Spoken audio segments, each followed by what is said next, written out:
Muy bien, le saluda la profesora Gretel Ortiz de Tu Voz Actual. En esta ocasión vamos a explicar en qué consiste la oración pasiva.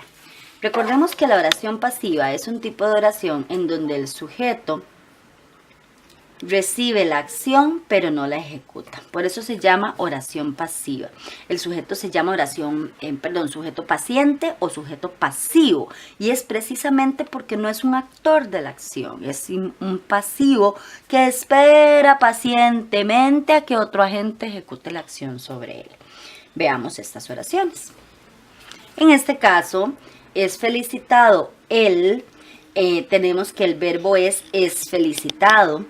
Las oraciones pasivas tienen un verbo en voz pasiva y típicamente son verbos compuestos. Todo verbo pasivo tiene que ser compuesto, es decir, estructuras compuestas o perifrásticas que tienen dos o más estructuras verbales. Es importante entender que la primera palabra es un auxiliar, nos dice el tiempo, y la última palabra nos da el significado verbal en todo verbo compuesto. Entonces, en este caso, el felicitado nos da como sujeto quién es felicitado, él. Pero resulta que él no ejecuta la acción de ser felicitado, sino que solamente la recibe.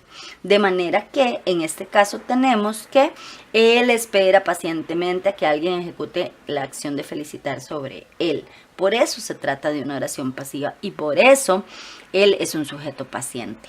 El sujeto en la oración pasiva es primordial. Es necesario que el sujeto sea un sujeto que recibe la acción y no la ejecuta. Luego tenemos por su alegría fue reconocido por su jefe. Claramente tenemos el verbo fue reconocido, igual, primera palabra es el auxiliar que nos da el tiempo y reconocer es la acción verbal. ¿Quién fue reconocido? Aquí tenemos un sujeto desinencial, él, usted, ella, pero ella no ejecutó la acción de reconocer, sino que la recibió. Está siendo bendecida por su esfuerzo. Ven que aquí tenemos una perífrasis de 3 palabras verbales. La primera nos dice que es presente, que es tercera persona del singular, y bendecir es la acción del verbo. Hay un sujeto desinencial, ella en este caso, o usted, y de igual manera ella no bendice, sino que ella recibe la acción de que alguien la bendice. Y por último se terminó el trabajo, el verbo es terminó, y quien se terminó es el trabajo. De manera que en este caso tenemos que el trabajo es el sujeto paciente que recibe la acción de ser terminado. Muy bien. Ahora bien, veamos la clasificación. Para entender este tema, entonces tenemos que el primer tipo de oración pasiva se llama oración completa. ¿Cuándo una oración es completa? Cuando presenta un sujeto paciente que recibe la acción. Tal vez agregar que el sujeto paciente responde a la pregunta ¿por quién?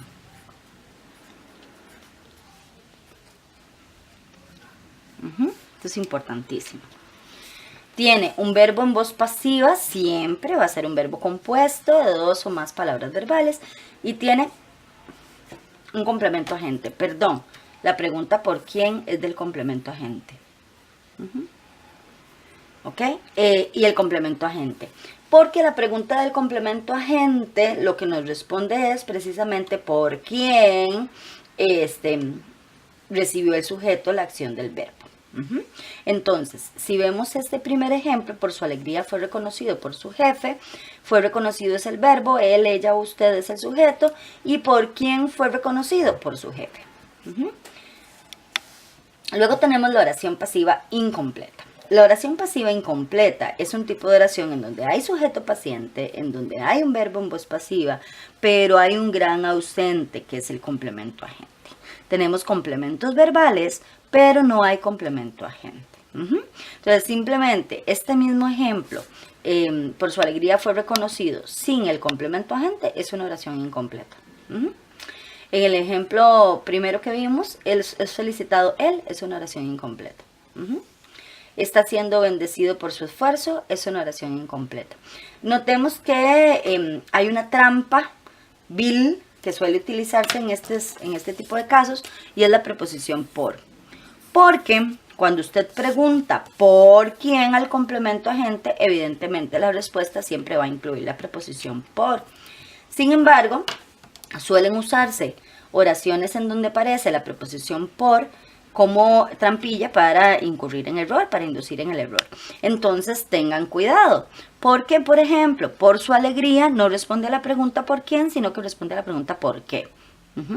De igual manera, está siendo bendecido por su esfuerzo, responde más a la pregunta por qué que por quién. Sin embargo, es mi interés también que usted tenga claros los posibles criterios y análisis que se pueden interpretar a la luz de un ejercicio. Entonces, está siendo bendecida por su esfuerzo. Alguien podría decir, no, pero es que puede ser que precisamente sea el esfuerzo personificado el que ejecuta la bendición que ella recibe. Y sería una interpretación aceptable, ¿de acuerdo? Totalmente válida. De manera que si yo asumo que por su esfuerzo y el esfuerzo personificado es quien ejecuta la bendición, se puede tomar por su esfuerzo también como un complemento agente, y para un caso como estos yo recomendaría que ambas opciones se consideren igualmente válidas, con la salvedad de que si yo anoto cese de causa por su esfuerzo, la oración la clasifico como incompleta. Si yo anoto por su esfuerzo como complemento agente, la oración la debo clasificar como una oración pasiva completa. Y en tercera instancia tenemos la oración refleja. Una oración refleja es una oración en donde hay un verbo en voz activa, ojo con esto, una partícula de pasividad, que es el pronombre reflejo se, y un sujeto paciente. Esto es importantísimo que lo entendamos. ¿Por qué? Porque en este caso tenemos que el verbo está en voz activa, y si yo no tengo la partícula de pasividad, esta oración es una oración activa normal y silvestre, con sujeto tácito. Él terminó el trabajo, ella terminó el trabajo, usted terminó el trabajo. ¿Ok? El pronombre reflejo se, en este caso, convierte la oración en una partícula de pasividad. Ahora, ¿por qué sé yo que es una partícula de pasividad y no otra cosa? Porque hay un sujeto. En este caso, claramente tengo un verbo en singular y un grupo nominal en singular. Este grupo nominal en singular hace que el sujeto sea paciente, o sea, que se trate de un sujeto paciente que recibe la acción de ser terminado, y en este caso, como tengo un sujeto paciente, hay un verbo en voz activa. Siempre que tenga esta construcción, automáticamente el pronombre reflejo se funciona como una partícula de pasividad. Es decir, convierte esta oración, que al parecer era transitiva, normal y silvestre, en una oración pasiva, refleja. Por eso se es una partícula de pasividad. Eso es muy importante que lo entendamos. De manera que entonces, para estudiar la oración pasiva hay que entender: oración pasiva completa tiene complemento agente. Oración pasiva incompleta es sin complemento agente. Y oración pasiva refleja debe tener se como partícula de pasividad, verbo en voz activa y el sujeto pasivo. Si usted analiza cuál es lo imperativo o qué es lo imperativo en toda oración pasiva, lo que todas las ocasiones vamos a necesitar que haya un sujeto paciente. Es decir, para que una oración sea pasiva necesito que el sujeto reciba la acción pero no la ejecuta. Vamos a encontrar otro video en donde hacemos diferencia de los diferentes, valga la redundancia, tipos de oraciones reflejas, por si tiene alguna duda, sobre todo con respecto a la diferencia entre esta y la oración impersonal. Y también puede ver las prácticas en Tu Voz Actual para poder realizar los ejercicios y aclarar mejor el tema. Que pase buen día.